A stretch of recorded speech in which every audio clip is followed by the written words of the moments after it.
de traiter le sujet de l'influence. La force qu'elle peut avoir l'influence. Ça c'est très important parce qu'on voit qu'on est en train de traverser le Sefer Shemot, les parachats de Shemot. Et on voit que Mamash, c'est ça qui a fait tomber le Klal Israël. Nous on sait que le Klal Israël, tout le temps, on doit vivre à un niveau, on ne vit pas au premier degré. Ouais. On sait que les animaux ils vivent au premier degré. Une vache, on lui ramène de l'herbe pour brouter, alors elle va brouter de l'herbe. On lui ramène de l'eau, elle va boire. On l'emmène. C'est toujours comme ça. La Metsiout, c'est que les animaux, le Teva vit au premier degré. En fonction de ce qu'ils vont vivre, on l'emmène à l'abattoir jusqu'à ce qu'elle sente, elle voit que ça sent le sang et tout ça. Alors elle ne comprend pas. Dans le camion, elle ne va pas commencer à dire à ses copines qu'est-ce qu'on fait vous voulez qu'on se met à réfléchir. Non, le Teva vit au premier degré. Nous, le Klal Israël, on vit au deuxième degré. C'est-à-dire que nous, on vit à un autre niveau. Nous, on sait que Yesh Siba les Sibot.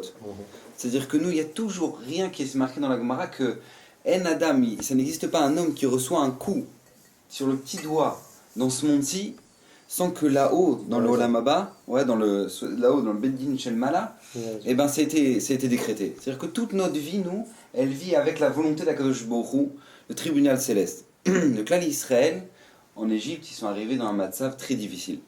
Pourquoi ? Parce que jusqu'à ce qu'il y ait Yosef, tous les frères, tout le Klal Israël vivait à un très haut niveau de Rouchaniout. Ils vivaient même à un très haut niveau. Et on voit que d'un coup, ils vont tomber. Ils vont tomber. Et on sait très bien que c'est pas pour rien que Paro, il a décidé comme ça d'un jour au lendemain de vouloir exterminer le Klal Israël. Première choix qu'on a vécu, Mamash, c'était Shibul Mitzrayim. C'est pas pour rien que Paro, maman, ça lui a pris dans la tête d'un coup de vouloir exterminer le Klal Israël. Mais pourquoi ? C'est parce que le Klal Israël, il est descendu de sa darga. Shibul, c'est l'esclavage d'Égypte. Donc maintenant, c'est pourquoi ? Parce que le Klal Israël, il est descendu de niveau. Il est descendu de ce qu'il était. Pourquoi ? Le Midrash, il nous ramène qu'ils ont quitté Eretz Goshen. Eretz Goshen, c'est là où ils y vivaient, c'est là où Yosef les a installés tous, c'est là où Yaakov avait prévu de venir. Ils étaient installés là-bas, et le fait d'avoir quitté Eretz Goshen, ça a fait que le Klal Israël va avoir une chute libre d'un coup. Pourquoi ? Parce qu'ils vont vouloir fréquenter les Égyptiens. Comme ça nous dit le Midrash. Qu'est-ce qui se passe avec Eretz Goshen ? Nous dit le Midrash que Eretz Goshen, c'était une terre qui appartenait, que Sarah a reçue en cadeau de Paro.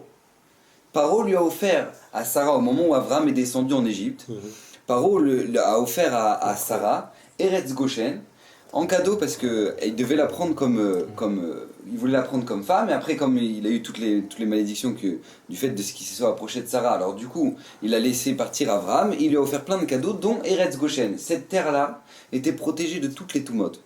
Toute la touma, toute l'impureté était protégée en Eretz Goshen. Mais Mitzrayim, les Chachamim nous disent que c'est Mamash, ça s'appelle Ervat Haaretz. Ervat Haaretz, c'est-à-dire que là-bas, il y a les 50 degrés d'impureté. Vous savez qu'il y a 50 degrés d'impureté et 50 degrés de pureté. Ouais. Là, Mitzrayim, c'était l'endroit qui représentait les 50 degrés. C'est marqué, on voit dans la Parashat HaShavua, au moment de Makat Bechorot. Au moment de Makat Bechorot, c'est marqué qu'il y avait jusqu'à 5 enfants qui mouraient par famille. Demande le Midrash, pourquoi ? Rashi ramène, pourquoi ? 5 enfants qui mourent. Parce que la femme, elle était allée avec 5 garçons, en dehors de son mari, donc ce qui fait qu'ils étaient 5 Bechor de chaque garçon. Et c'est pour nous dire à quel point ils étaient allés loin les Égyptiens. Il y avait 5 morts dans la maison, 5 Bechor de maris différents. C'est-à-dire que Mamash Mitzrayim, ça représentait un endroit de Touma extrême, que le Klal Israël, à partir du moment où ils ont quitté cet endroit qui était gardé, qui était Goshen, ils sont venus en Mitzrayim, ils ont connu une Yérida sur quelques années qui a été fatale, et que Paro a décidé de faire le Shibui Mitzrayim, de le mettre en esclavage.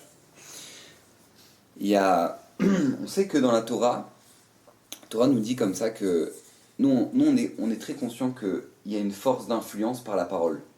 On le voit. Ils sont payés pour ça s'appelle les politiciens. Ouais. Que eux, ils ont une force de dibour, ils ont une force de parole, de persuader les gens à ce qu'ils pensent. Ça s'appelle la politique, c'est quoi ? C'est le fait d'avoir la force de parole, d'influencer les gens à penser ce que lui pense. On voit qu'il marche mauvais Hitler.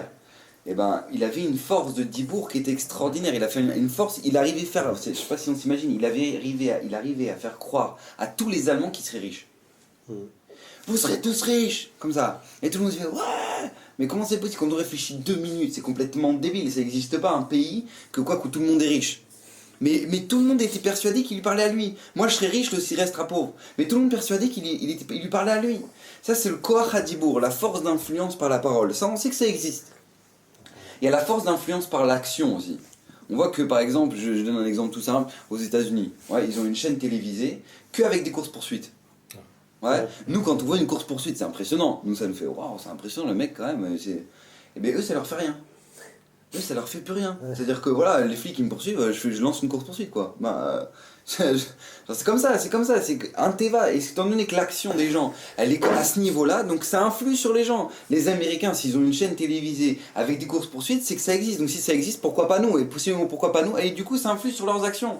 Alors que nous, qu'on n'est jamais habitué à un truc pareil, ça va jamais nous arriver dans le crâne de faire un truc pareil. On va s'arrêter discrètement sur la gauche, voilà, on a les flics derrière, c'est tout. Ça commence même pas l'histoire. Mais pourquoi? Parce qu'il y a une force dans le monde qui s'appelle la force d'influence à travers l'action. Et on voit ça la première fois, on voit ça avec Yaakov. Yaakov, il a dit Atzilenina miyad echi miyad Esav. Yaakov, il a dit sauve-moi de la main de mon frère, de la main de Esav. Les Mefarshim, ils demandent, il dit mais qu'est-ce que ça veut dire la main de mon frère, la main d'Esav? Alors si c'est ton frère, alors t'en as qu'un. Donc c'est forcément Esav. Et si tu me dis Esav, j'aurais compris que c'était ton frère. Donc ça veut dire quoi? Il répète, il dit la main de mon frère, la main de Esav. Ils disent les Chachamim quelque chose d'extraordinaire. Ils disent que Yaakov, il a fait deux prières, deux tfilotes il a fait ici. La première c'est sauve-moi de Esav. Esav quand il est Esav envers moi. Hitler, les pogroms, tous ceux qui veulent essayer. Lorsque Esav va essayer de m'exterminer, ma mâche en tant qu'Yaakov, alors sauve-moi de sa main. La deuxième c'est Miyad Achi. Lorsqu'il vient chez moi en tant que mon frère. Et mon frère, on se va au cinéma, on mange ensemble, tu manges cachère, t'inquiète pas, on va au McDo, tu mangeras un fiche. Ouais, ça c'est Mamash, c'est Esav le frère qui vient chez toi gentiment, sans aucun problème. Moi j'ai des Américains, je parle avec des Américains, ils disent c'est incroyable, aux États-Unis, les Juifs américains, ils se sentent extrêmement bien avec les Américains. Ils disent, moi je connais des Américains qui disent, mais la grosse épreuve d'un Américain, d'un Juif américain, moyen, c'est qu'il peut descendre très bas ou il faut qu'il soit très religieux.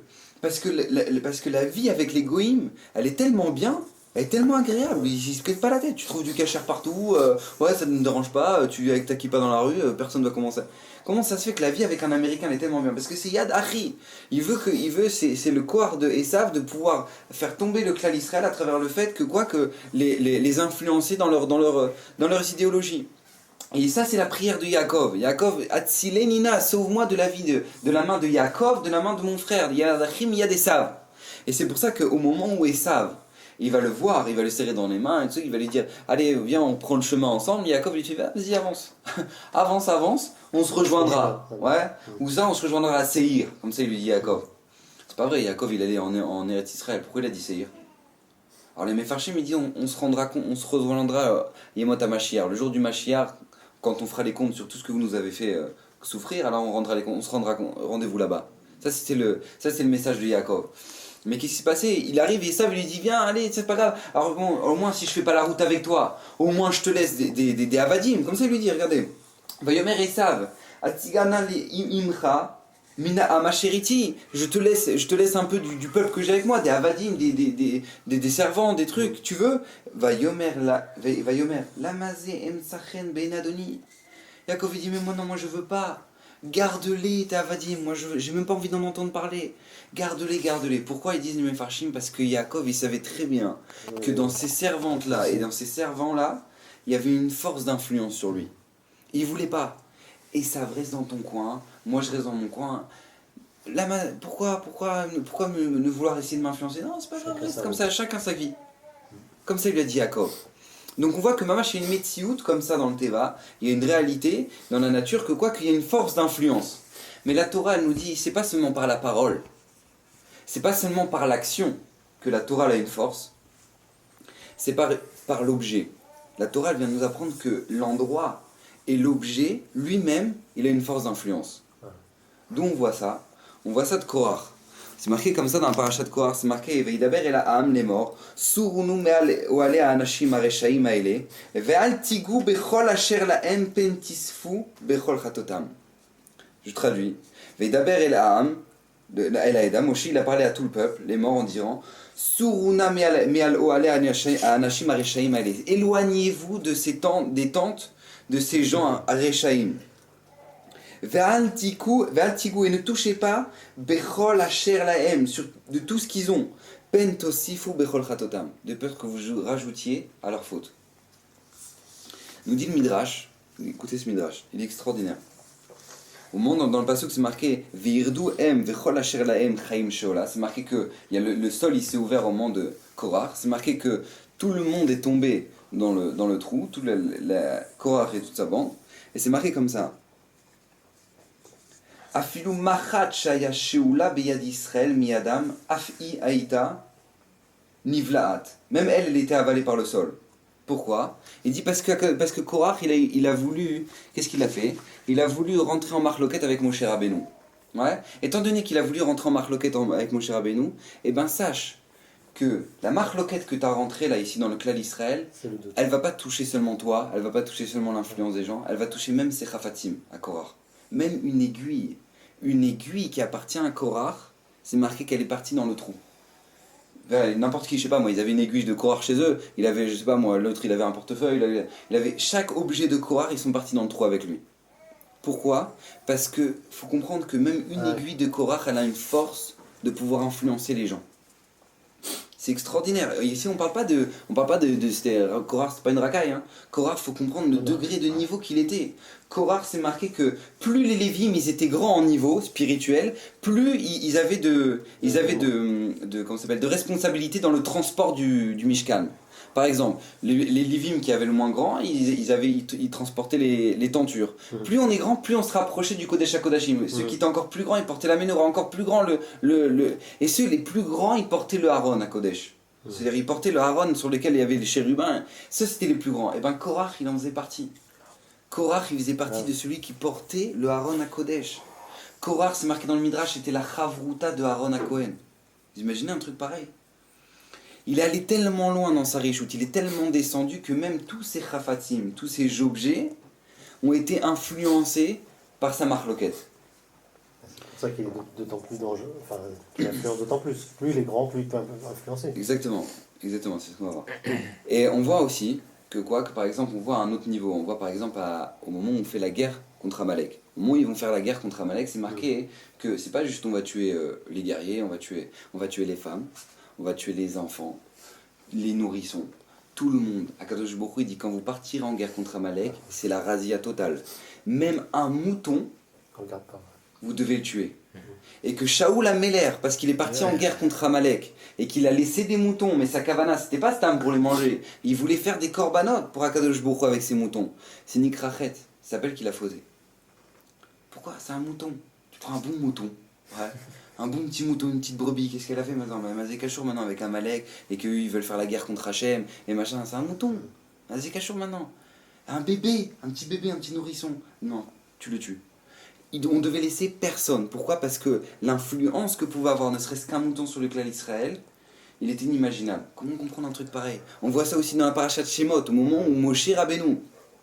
Et ben, qu'est-ce qui s'est passé? Bithia Bat Paroi, elle est partie sauver Moshe Rabbeinu des eaux. Ouais. Et qu'est-ce qui s'est passé? Elle ramène le bébé. Et puis qu'est-ce qui se passe? Il faut aller l'aider. Il fallait l'aider maintenant. C'était un petit bébé. Alors maintenant qu'est-ce qui se passe? On cherche une égyptienne. Moshe Rabbeinu ne veut prendre le lait de aucune égyptienne jusqu'à ce que ce soit le lait de sa mère. Qu'est-ce qui se passe? Makara. Pourquoi il veut pas boire le lait d'une égyptienne maintenant? Réponse de Rashi. Parce que cette bouche-là, la Tid, elle va parler avec la Shrina. Elle va parler avec Akadosh Baruch Hu. Alors comment le lait d'une égyptienne, elle peut rentrer dans sa bouche? Mais c'est cachot. J'ai pas compris. Le lait, c'est des protéines, du magnésium. J'ai pas compris maintenant. De quel rapport maintenant avec le fait de parler avec Akadosh Baruch Hu? Non, parce que le lait d'une égyptienne, ça peut influencer sa bouche. Mais ça va tellement loin. Faut s'imaginer, ça va tellement loin. Ce corps, il va tellement loin que même Paro, il voulait en profiter. C'est marqué que Pharaon, au moment où Yosef, il a dit voilà, ce sont mes frères, il s'est dévoilé à ses frères. Il a dit voilà, ce sont mes frères, tout va bien et tout ça. Maintenant, je vais faire venir ma famille. Comme ça, il dit Yosef. Paro, il dit pas de problème, on lui donnera mita vaaretz. On lui donnera de la meilleure terre. Comme ça, il dit Paro. Qu'est-ce qu'il dit Rashi? Il était en train de prophétiser qu'il allait donner Eretz Goshen. Je sais pas compris, pourquoi il prophétise? Pourquoi Rachid il était en train de prophétiser? Mais pourquoi il était pas en train de prophétiser? Il était en train de leur dire qu'il va donner Eretz Goshen. Pourquoi Rachid il est en train de prophétiser? Parce que c'était pas ça du tout sa kavana à Paro. Ouais. On va lui donner Mimita Vaharetz, qui viennent en Égypte, on va les influencer nous avec notre terre. On va leur donner du meilleur de notre terre, la Vodazara la meilleure on va leur donner. Venez, venez, sans problème, laissez tout là-bas, venez, on va leur donner Mimita Vaharetz. Réponse de Yosef, ils sont venus avec leurs enfants, tout leur bétail et tous leurs biens. Comme ça c'est la réponse de Yosef. Sage Paro, n'espère même pas. On est venu avec tout, on n'a rien besoin de vous. Ouais, c'est ça. Ça, c'est la réponse de Yosef. On n'a rien besoin de vous. Et je vais même dire, et Yosef, il va tellement loin, il va dire, mais regarde, eux, c'est des éleveurs de bétail. Et vous, c'est votre Dieu, les bétails. Alors, jetez-les là-bas en Goshen. Ne leur donne pas le Mitava Haaretz en Égypte. Vas-y, mets-les là-bas en Goshen.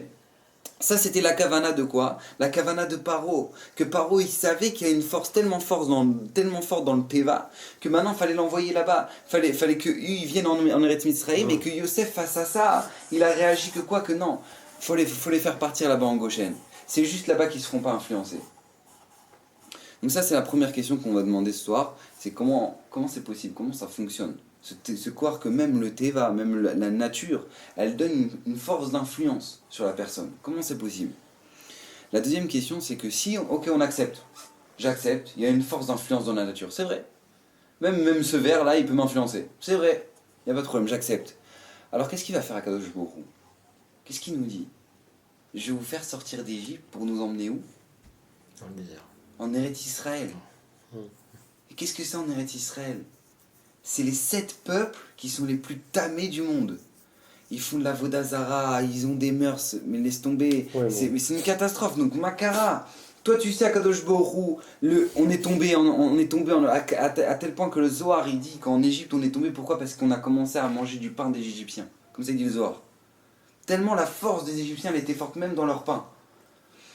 Il dit, tu sais, Akadosh Baruch Hu, tu as vu la médecine que le clan Israël il est tombé à cause de l'influence des Égyptiens. Tu nous envoies dans une terre où là-bas, lui-même Akadosh Baruch Hu, il nous dit dans tous le Sefer Dvarim, quand vous arriverez là-bas, alors ne faites pas leur habitude, ne prosternez pas leurs dieux, détruisez les objets de culte, détruisez les monuments de culte. Mais c'est que des trucs comme ça. C'est-à-dire, quand on regarde l'aspect que les istaklout d'Eretz Israël, c'est des géants, c'est des trucs, mais c'est quoi cette terre? Comment c'est possible? Et qu'est-ce qu'il nous dit à Kadosh Baruch Hu? Il nous dit voilà, je vais vous faire sortir d'Égypte et je vais vous envoyer en Eretz Israël. En Eretz Israël, et là-bas, c'est la catastrophe. Comment c'est possible? Comment c'est possible? Kadosh Baruch Hu, il sait très bien ce qu'il fait. Il sait très bien pourquoi on est tombé. Donc comment ça se fait qu'il nous envoie là-bas? Makara. Donc ça, c'est la deuxième question qu'il faudra résoudre. La dernière question, c'est quoi? C'est comprendre pourquoi Kadosh Baruch Hu, il a voulu mettre une force comme ça dans le monde? À quoi ça sert? A priori, à quoi ça sert? On a plus des catastrophes dans le monde à cause de la force d'influence que de choses bénéfiques, a priori. Ouais. Donc comment c'est possible qu'Akadosh Baruch Hu, il a créé une chose comme ça, une force? Il aurait pu faire en sorte que voilà, moi je fais mes actions, je fais bien ou tov, ouais, j'influence pas l'autre et chacun sa vie. Ouais. Non, toi quand tu vas faire quelque chose de pourri, tu vas pourrir tout le monde. Et tu vas faire quelque chose de bien, alors tu vas influencer les autres. Pourquoi Hachem, il a voulu créer une force comme ça? Quelle est la raison? Alors vous savez que le Rav Dessler nous dit quelque chose d'extraordinaire. Le Rav Dessler nous dit, il faut savoir que cette force est tellement grande, qu'elle, c'est pas seulement elle a une pas sur les gens faibles. Ouais, les gens faibles, alors du coup, ils sont soumis à cette influence-là. C'est pas vrai. Le Rav Dessler, il nous dit que tout le monde entier est soumis à cette influence-là, à cette force d'influence-là. Adke Dekar nous dit le Midrash que Moshe Rabbeinu va être touché. Où il va être touché? C'est marqué qu'au moment où Moshe Rabbeinu a fui Mitzrayim, il est arrivé là-bas en Midian. Là-bas en Midian, il y avait qui? Il y avait Yitro. Yitro avec ses filles, dont Tzipora. Qu'est-ce qui s'est passé? Là-bas, c'est marqué que, ça c'est pas marqué dans les psukim, le Midrash ramène que Yitro, quand il l'a vu, ouais, il a mis 10 ans Moshe en prison. Et que quoi? C'est Tzipora qui lui donnait à manger. C'est comme ça que l'histoire a commencé. C'est Tzipora qui lui donnait à manger en cachette. Pourquoi? Parce qu'Yitro, il était sur le chemin du retour. Ouais, il a vu que toutes les Avodazara c'était tous des lourdeurs. Il s'est dit ouais c'est bon, ça, je suis fatigué de tout ça. Il était en train de réfléchir, il y a un dieu et tout, mais il n'était pas encore entièrement sûr. Donc comme il n'était pas entièrement sûr, il a mis 10 ans en Moshe en prison parce qu'il avait peur que Paro il lui tombe sur la tête. Donc maintenant qu'est-ce qui se passe? Donc pendant 10 ans, Moshe il était. Et qu'est-ce qui s'est passé? Après, il a fait sortir de prison et tout ça. Bref. C'est un midrash, ça. C'est un Ouais, c'est le Midrash, je me dis ça. Et c'est marqué là-bas Veyoel Moshe la shevet et Aish, Veiten et Tzipora bito les Moshe. C'est marqué que Moshe a accepté de vivre avec Yitro. Ouais. Veyoel Moshe la shevet et Aish, d'accepter de vivre avec Yitro. Et Yitro lui a donné Tzipora comme fille. Enfin, pardon. Regardez ce qu'il dit le Midrash. C'est un des Midrash les plus incompréhensibles de toute la Torah. Écoutez bien ça. Maou Vayoel, c'est marqué dans le passage Vayoel Moshe la shevet et Aish. C'est quoi ce lachon Vayoel? Écoutez bien ça. Et là, Amarlo Yitro le Moshe, Kabel alav davar ze shomar lecha, vani noten lecha tzipora lecha leisha. Elle a dit voilà, tu acceptes la chose que je vais la condition que je vais te donner, toi Moshe, et je te donnerai tzipora, je vais te donner ma tzipora, ma fille, en mariage. Alors Moshe demande Maou davar. C'est quoi la chose? Amarlo Yitro, ben shie lecha trila rishon. Vodazara. Le premier fils, le premier fils que tu auras, tu me le donnes pour la Vodazara. Alors qu'est-ce qu'on va dire, Moshe, ouais, tu vas faire descendre la Torah du Har Sinaï, tu vas faire descendre la Torah du clan d'Israël, tu vas la donner au Har Sinaï, qu'est-ce qui se passe? Même pas en rêve. Ouais, même pas en rêve. Bon, mais Mikan veilach les Shem Shamaim, il lui dit. Et après, tes autres fils, ouais, ils seront les Shem Shamaim. Écoutez. Veikabel alav Moshe la sot kadavarazé. Moshe accepte. Franchement, si moi je vous l'avais dit, vous ne l'aurez pas cru. C'est marqué là. Veikabel Moshe la sot kadavarazé. Moshe a accepté de faire cette chose-là. Écoutez, ça va encore plus loin. Amarlo Yitro Ishavali. Il a dit jure-le-moi. Jure-le-moi que tu vas me le faire. Alors d'habitude c'est une embrouille de beau-père et tout, ouais, on va se marier et tout, machin, truc et tout. Genre c'est pour après on rediscutera. Non mais pas vrai. Ishavali, jure-moi. Veishavalo, il lui a juré. Veishavalo Moshe. Moshe, il lui a juré. Écoutez bien ça. Chez Nehemar, Veyoel Moshe. En, il a joie chez Nehemar. Veyoel Shaul. Du mot Vayoel, c'est un lachon de joie. Fait de jurer. Et c'est ça qui veut dire le passou. Demande le Maharal de Prague. C'est quoi son midrash de fou? C'est quoi son midrash de fou? Comment c'est possible que Moshe il ait pu dire un truc pareil? Midrash de fou. La réponse, écoutez bien la réponse du Maharal de Prague. Il dit, ça arrive que dans les Midrashim, dans le Midrash Chazal, que les Chachamim utilisent un lachon comme ça, Amarlo Asekar ve Asekar, ouais, Amarlo Etze, l'autre il lui a dit que ça, mais en fait c'est pas qu'il lui a vraiment dit, il dit le Maharal. C'est que là, pour nous décrire l'action, la situation, alors ils ont expliqué ça sous forme de discussion. Comme ça nous dit Chazal, comme ça nous dit le Maharal de Prague. Parce qu'il dit le Maharal, quand tu regardes les psukim, c'est pas mashma, c'est marqué Vayel Moshe de la Shevet et Aish. Moshe a accepté à vivre avec lui. Bah, c'est pas marqué qu'il a juré toutes ces discussions, donne-moi ton fils à la Vodazara, c'est pas marqué ça. Alors le Maharal il explique comme ça.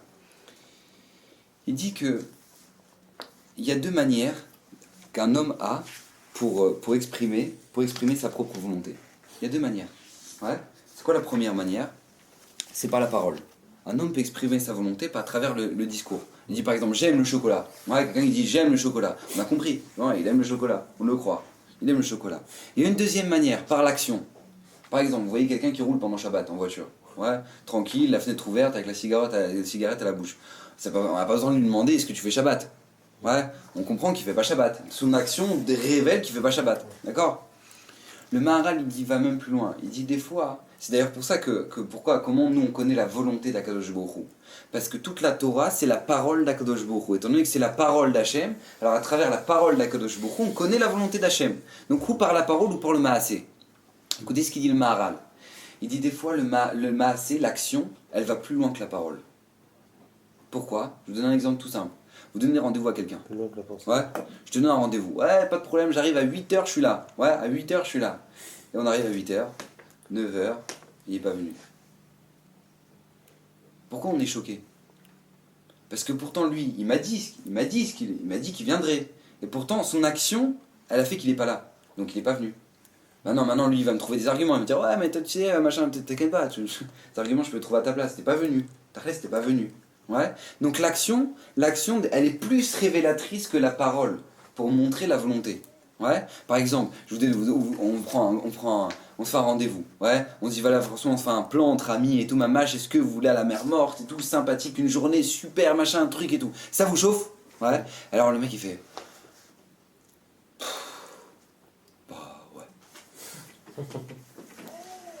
Ouais, ok. C'est bon, Bon, ben. t'as compris quoi. C'est un mec il a même pas besoin de te dire non mais c'est bon, t'inquiète pas, on va pas le faire. T'inquiète pas. Non mais ouais, bah j'ai dit oui. Ouais, bah d'accord, on a compris. C'est-à-dire la façon dont tu l'as exprimé, ouais, ça a révélé ta volonté. Même si t'as dit quelque chose, on a compris. On a compris ta volonté. Ouais, par le fait de l'action. C'est ce qui s'est passé avec Moshe Rabbeinu. Moshe Rabbeinu, le fait d'accepter de vivre avec Yitro, il n'était pas encore au top de la tchouva. Il était dans un moment, dans un courant de tchouva.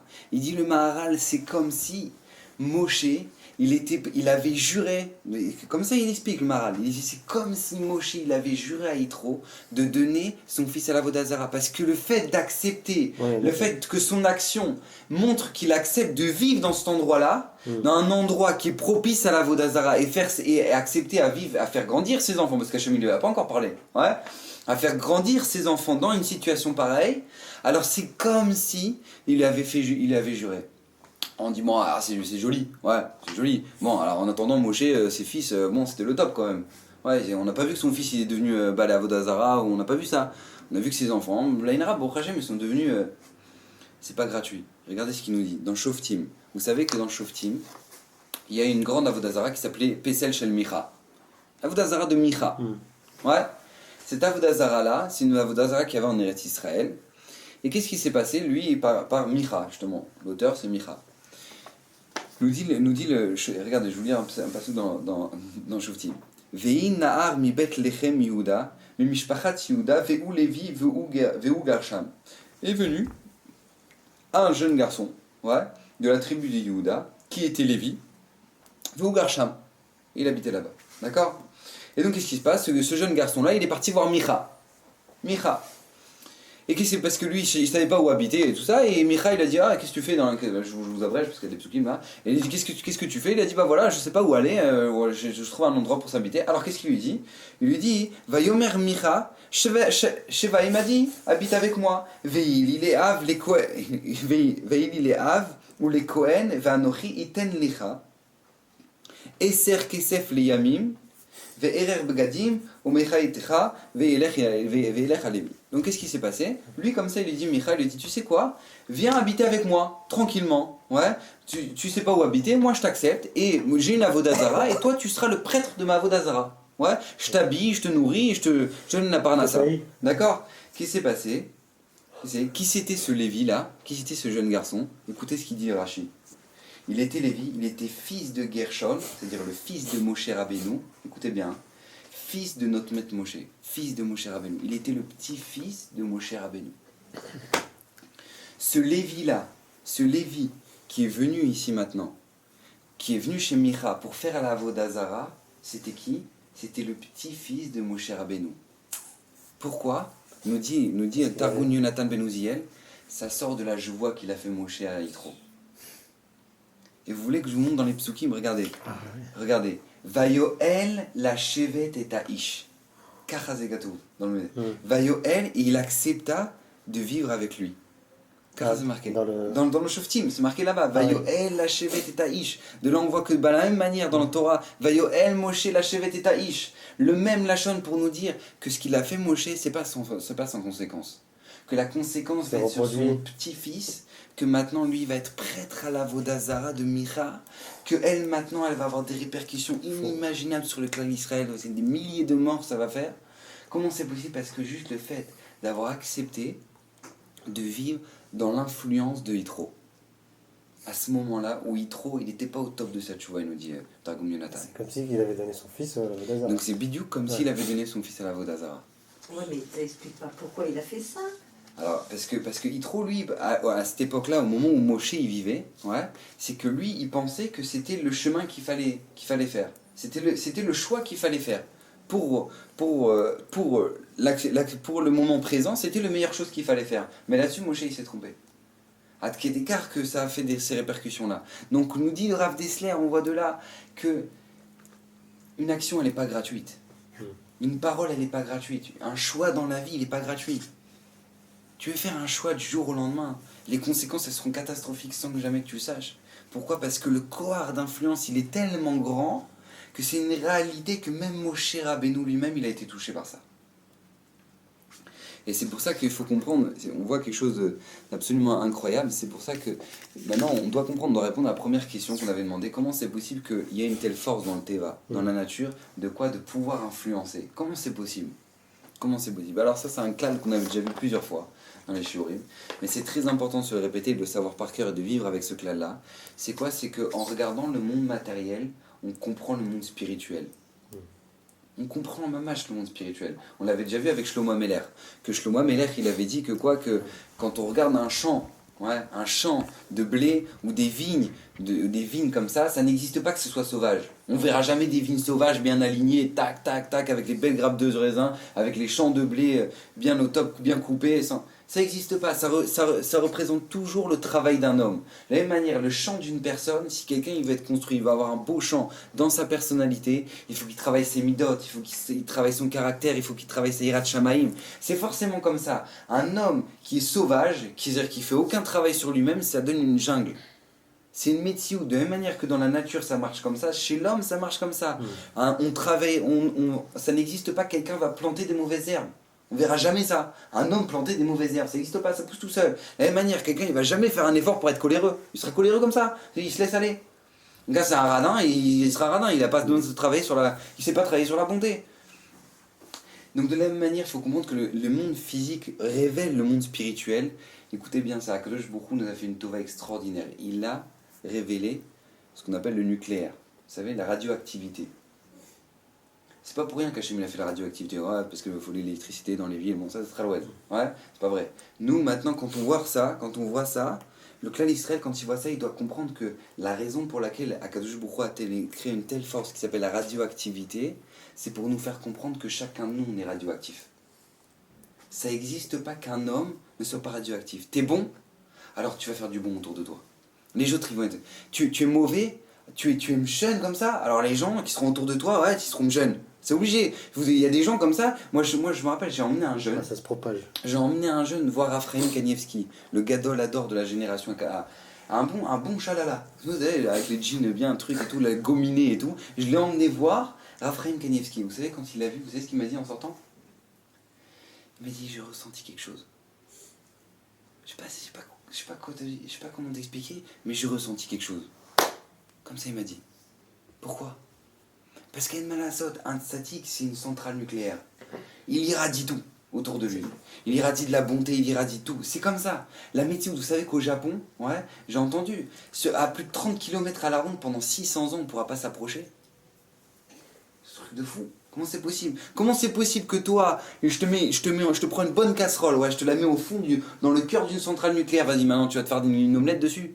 C'est pas vrai que tu vas pas te faire une omelette dessus. Alors de la même manière que tu crois un truc pareil, même si tu le vois pas, tu le sais, et tu mets amine parce que c'est nul, c'est radioactif maintenant. De la même manière, quelqu'un qui est bon, il est radioactif. De la même manière, quelqu'un qui est pourri sera radioactif. C'est pour ça que Korach, que lui, il était Baal Marloquet à un tel niveau, que lui c'était une centrale nucléaire mamash, c'était Hiroshima. Que même maintenant, on a vu qu'une aiguille, le Midrash il dit qu'elle a dû partir dans le Sheol, elle a dû partir dans le trou avec lui, parce que sinon ça allait influencer le clan d'Israël. On peut s'imaginer un truc pareil. C'est pour ça que Moshe Rabbeinu ne pouvait pas boire le lait d'une égyptienne, parce que cette bouche-là, c'est pas Shayar que maintenant elle parle avec la Shrina si elle boit du lait d'une égyptienne. C'est pas possible. C'est pas possible. Et Amalek, fallait tous les éradiquer. C'est pour cette raison-là. Mais il faut comprendre un klal extraordinaire, que de la même manière que c'est comme ça dans le mauvais, dans le rat, c'est comme ça dans le Tov. On voit dans Noach, Parashat Noach, quelque chose d'extraordinaire. C'est marqué que là-bas, Noach, au moment où on lui a demandé de construire la Teva, ouais, il a dit de construire la Teva, Akadosh Baruch Hu lui a demandé de construire la Teva, il avait plus de 100 ans pour construire la Teva. Pourquoi? Déjà parce qu'il était tout seul pour le faire, ouais. Et de deux, parce qu'il fallait que tous les gens voient qu'il était en train de construire un bateau, que les gens demandent pourquoi tu construis un bateau? Parce que le monde, Akadosh Baruch Hu va détruire le monde, et que les gens se remettent en question. Le monde de Mefarshim, comment ça se fait que Noach, il a eu son premier fils, il a eu à 500 ans, alors que toute la génération de Noach avait leurs enfants à 100 ans. Ouais. Comment ça se fait qu'il a eu à 500 ans, Noach? Comme ça demande le Midrash. Réponse du Midrash, parce que Akadosh Baruch Hu, il voulait que les enfants de Noach soient mineurs au moment où il y aura le déluge. Pourquoi? Pour pas qu'ils soient responsables de leurs actes et que si jamais ils sont rachats, alors ils vont mourir dans le déluge et que ça va faire du tsar à Noach, ça va le faire souffrir Noach de voir ses enfants mourir dans le déluge, et que si jamais ils sont tzadikim, alors Noach il va devoir construire d'autres bateaux. Comme ça il dit le Midrash. Raphaël Shulevitch il demande, mais alors Asma, j'ai pas compris. Quand on a un enfant, on pourrait tout faire pour lui. Vous croyez que c'est un problème pour Noach de construire un bateau pour son fils? C'est pas Chou qui va le faire. Alors non, alors je comprends bien, si jamais maintenant c'est des Réchaïm, alors je comprends, si c'est des Réchaïm, mais ben, qu'est-ce qui se passe? Moshe Noach il va voir que ça va détruire, ils vont être détruire dans le Maboul. Mais si c'est des tzadikim, parce que de peur qu'il pourra pas construire des bateaux. Non, parce que on peut pas demander à Noach de construire plus de bateaux qu'une arche. C'est quoi cette réponse? Écoutez bien, c'est un stade extraordinaire. Il dit tout simplement, parce que Noach, il savait. Non, Kadosh Baruch Hu, c'est pas juste quand tu lui as demandé de construire un bateau, il fallait construire un bateau. Il lui demandait de construire un binyan de Hatzala maintenant. Un binyan de sauvetage du monde. Et ça demandait des forces inimaginables à Noach. Que Noach, à chaque fois qu'il devait planter des clous, c'est pas des clous qu'il plantait. C'était le sauvegarde du monde qui sautait. Donc lui, ça lui demandait des kavanotes atsumot. Parce que pour être sauvé des eaux du déluge, pour être sauvé de tout ce qui va se passer, c'est pas juste un bateau qu'il fallait construire. Il fallait construire un binyan de Hatzala. Et ça, les kavanotes que ça demandait à Noach, pour rentrer ça dans le matériel même du bateau, et ben ça demandait des forces que Akadosh Baruch Hu, il savait lui-même qu'il pouvait pas lui demander d'en faire deux. Il pouvait pas lui demander d'en faire deux. C'était pas Shayar. Et c'est pour ça que le Midel de l'Ilkout, écoutez ce qu'il nous dit le Ilkout. Il nous dit Shea etz gavoa chamishim ama sha'alav nikla Aman. Vous savez que Aman, Ouais. Aman Aracha, comme étant donné que lui maintenant il voulait en fait organiser un plan. Alors, le plan d'Aman, c'était que quand Achashverosh il va lui demander mais comment on va se débarrasser des Juifs, alors lui il a pris une poutre qui faisait 50 amas, ça faisait 25 à peu près 25 mètres, 26 mètres de long, ouais. Il l'a planté dans le sol, et comme ça, quand Achashverosh il va lui demander, en haut de son trône, parce qu'il a calculé là, il est à la hauteur du trône, il est au trône, il était à 26 mètres de haut. Donc quand il va lui demander, mais qu'est-ce qu'on va faire des Juifs, Aman? Ouais, alors Aman il va lui dire, regarde! Comme ça il y aura la poutre, elle sera tellement grande, elle va dépasser par la fenêtre, elle va dire, voilà, regarde, on a déjà une poutre déjà faite pour eux, pour les pendre. Ouais? Akadosh Baruch Hu, il a renversé la situation, il a fait en sorte que c'est Aman qui va être pendu. Le Ilkout, il nous dit d'où elle venait cette poutre? De Tevat Noach. Elle venait de l'arche de Noach. C'est pas Stam, parce que Noach, quand il devait construire l'arche, c'est pas Stam une arche qu'il devait construire. C'était un binyan de Hatzala. Rentrer dans le monde matériel, une metsiout que maintenant, quand il va sauver le clan Israël des générations et des générations après, ça va dépendre de quoi? De la kavana de Noach au moment où il va construire l'arche. Ça, c'est la gadlout. Ça, c'est la grandeur de quoi? Du maasim des tzadikim. Que les tzadikim, ils ont une force, une metsiout, et c'est marqué comme ça, c'est marqué que même Bithia, ouais, c'est marqué que Bithia bat Paro. Bithia, la fille de Paro. C'est marqué comme ça dans le Midrash. Vous voyez, le Midrash, il est magnifique. Le Midrash, il est comme ça. Eser Shemot Ayulo le Moshe Rabbeinu. Moshe Rabbeinu, il avait dit non, d'accord? Amar le Akadosh Baruch Hu le Moshe Chayicha mikol Shemot shenikvalecha. Eni kore ela beshem shekaratrecha Bithia bat Paro vetikra Shemo Moshe. Nous dit Akadosh Baruch Hu à Moshe, c'est vrai. Parce que Moshe, avant d'être chez Bithia, il avait Yocheved comme maman. Ouais, Yocheved, elle n'a pas attendu que Bithia lui donne un nom. Ouais, elle avait donné des noms. Il avait 10 noms. Ouais, à Victor, je vous donne quelques-uns, il avait Ired. Ired, pourquoi? Parce qu'en allusion qu'il a fait descendre Akadosh Baruch Hu la Torah pour le clan d'Israël. Chaver, il a été Mechaber, le Avinu Shebashamé, Akadosh Baruch Hu avec le clan d'Israël. Avigdor, Aviem Shel Godrim, Avisocho, bref, il avait plusieurs noms qui dévoilaient des choses absolument extraordinaires, des choses magnifiques, les noms de Moshe Rabbeinu. Et bien, Akadosh Baruch Hu dit Chayecha, de toute ta vie, je t'appellerai jamais par les autres prénoms que par celui de Bithia Bat Paro. Pourquoi Moshe? Pourquoi Moshe Dafka? Le nom égyptien. Parce que, ouais, c'est plus. Parce que Namaim Mishitiu. Parce que de l'eau, je t'ai sauvé. Pourquoi? Il dit écoutez bien, parce qu'au moment où elle, Bithia, elle a fait le maasé de sauver Moshe Rabbeinu, elle a fait Messirut Nefesh. Elle allait à l'encontre de toutes les lois que son père avait dit. Elle devait mourir maintenant, Bithia. Et bien Bithia, quand elle a fait cette Messirut Nefesh là pour aller sauver Moshe, et ben cette Messirut Nefesh là, elle l'a rentrée dans Moshe. Donc Moshe, c'était devenu un homme qui était capable de se sacrifier. Pourquoi? Pour le don de l'autre. De la même manière que Bithia, elle s'est sacrifiée pour sauver la vie de Moshe, alors elle a rentré ça en lui. Kimnamaim shitu, parce que de l'eau je t'ai sauvé. Et bien, qu'est-ce qui s'est passé? Moshe, c'était devenu un homme qui devait sauver le clan d'Israël au moment où maintenant ils allaient sortir d'Égypte, au moment où ils devaient traverser la mer, au moment où ils sont révoltés dans le désert et qu'il fallait maintenant fallait parler à Kadosh Borou pour sauver le clan d'Israël. Fallait monter en haut du Har Sinaï après le veau d'or et dire à Kadosh Borou, efface-moi de ta Torah si jamais tu effaces le clan d'Israël. Et que tous, un homme qui devait être capable de supporter toutes les lourdeurs du clan d'Israël pendant 40 ans dans le désert. Et s'est sauvé et parler avec Akadosh Borou et pour être le meilleur avocat pour le clan d'Israël, alors ça ne pouvait que être par Moshe. Donc Akadosh Borou, il savait que l'influence de ce nom sur Moshe, c'était elle qui allait dépendre du clan d'Israël. Donc on voit que c'est pas Stam. Au moment où Bithia est venue pour sauver Moshe Rabbeinu, elle a rentré en lui quelque chose d'extraordinaire.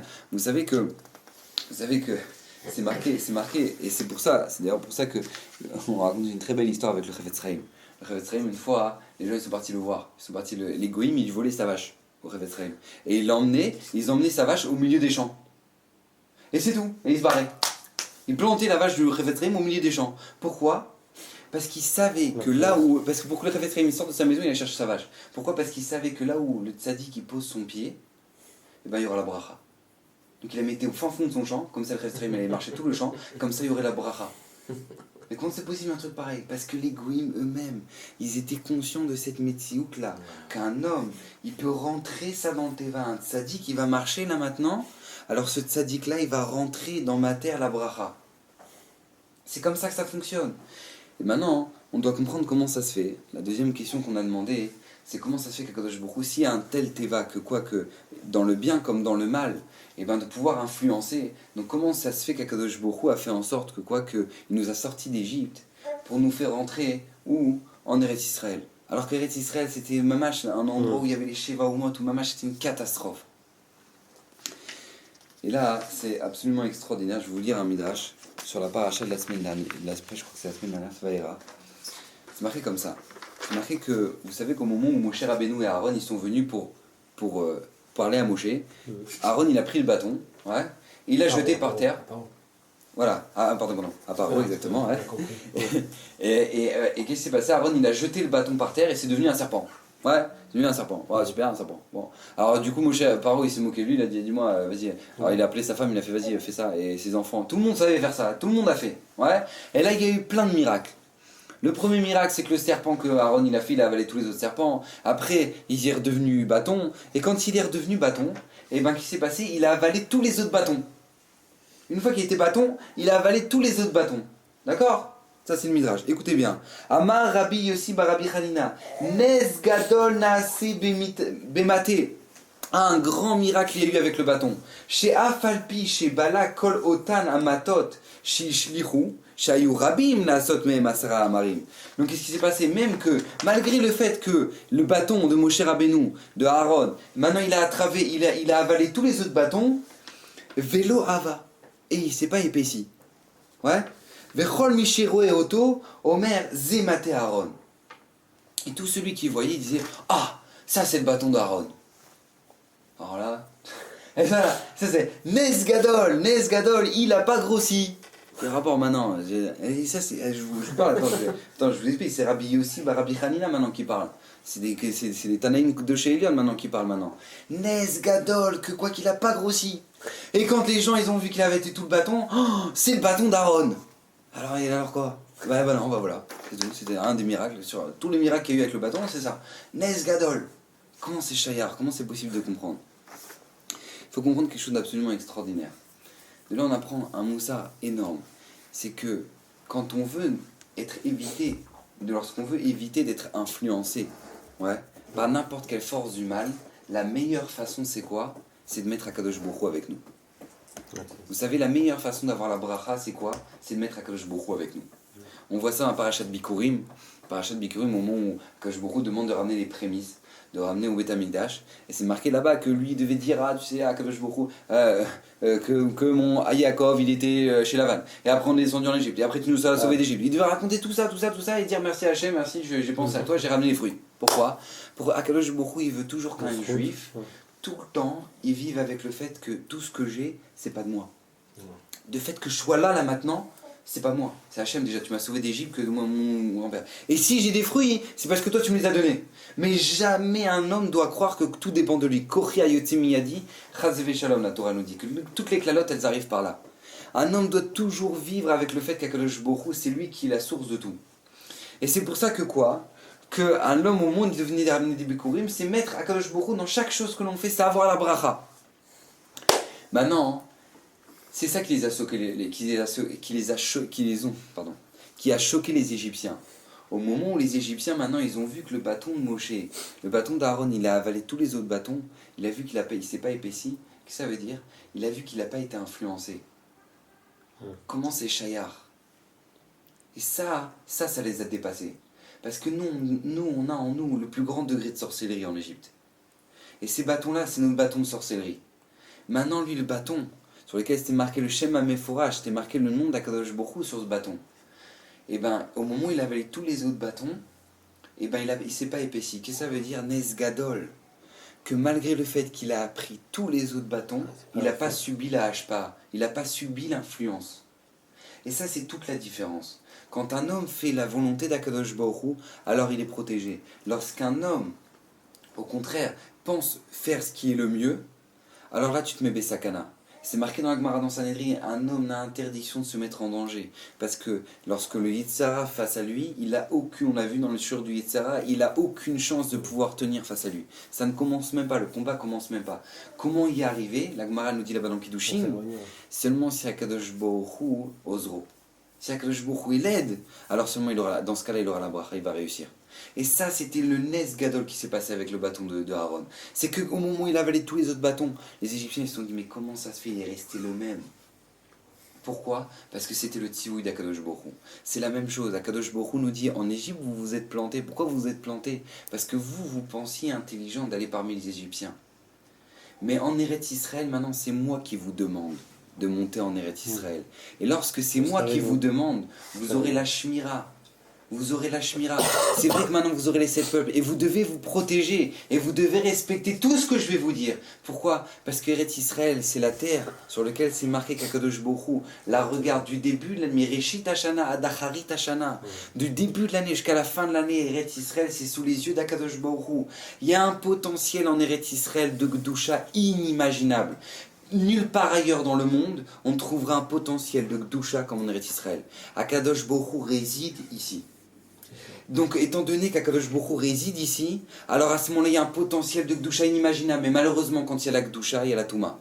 Et eux, les Oumot qui résidaient ici, étant donné qu'ils ne savaient pas comment gérer cette Gdusha, eh ben, ils allaient très très loin. Très très loin. Vous voyez, la Metsiout, elle est comme ça. Moi, j'ai des copains qui allaient en boîte à Tel Aviv. Ils me racontaient, ils me disaient, mais ils sont allés très loin.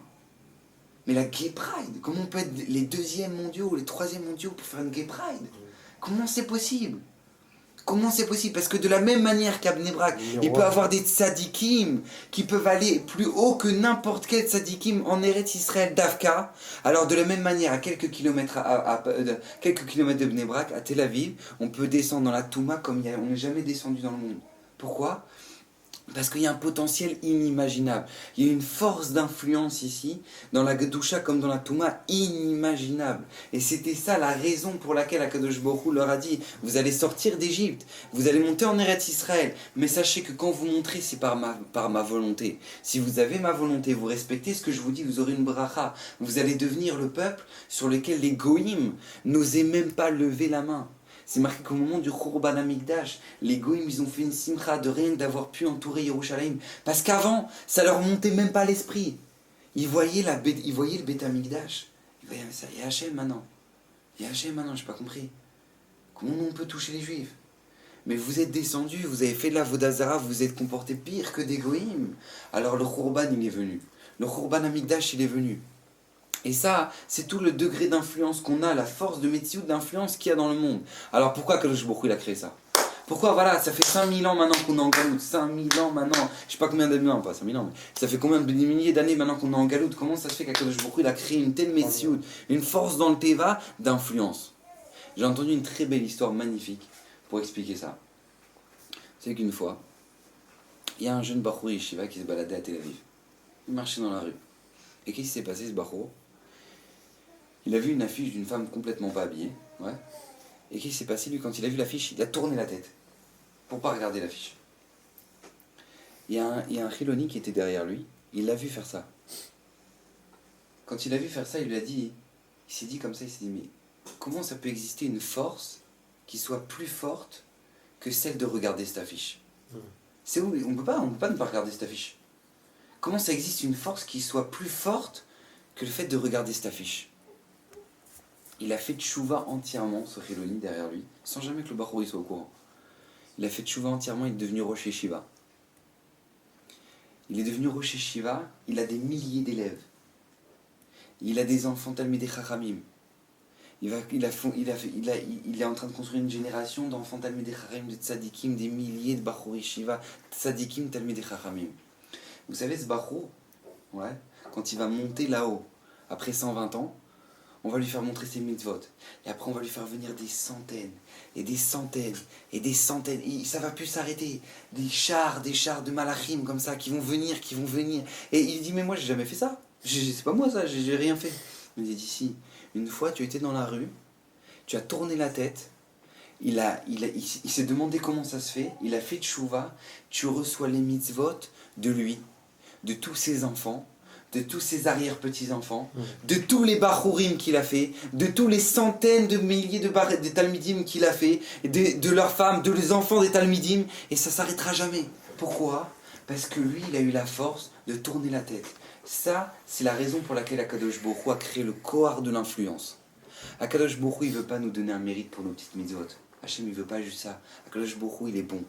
Hachem, il veut que lorsque nous, on fasse des mitzvot, on influe les autres. Et le fait d'influencer l'autre, et ben pas seulement ça va l'influencer, mais on reçoit le mérite de lui.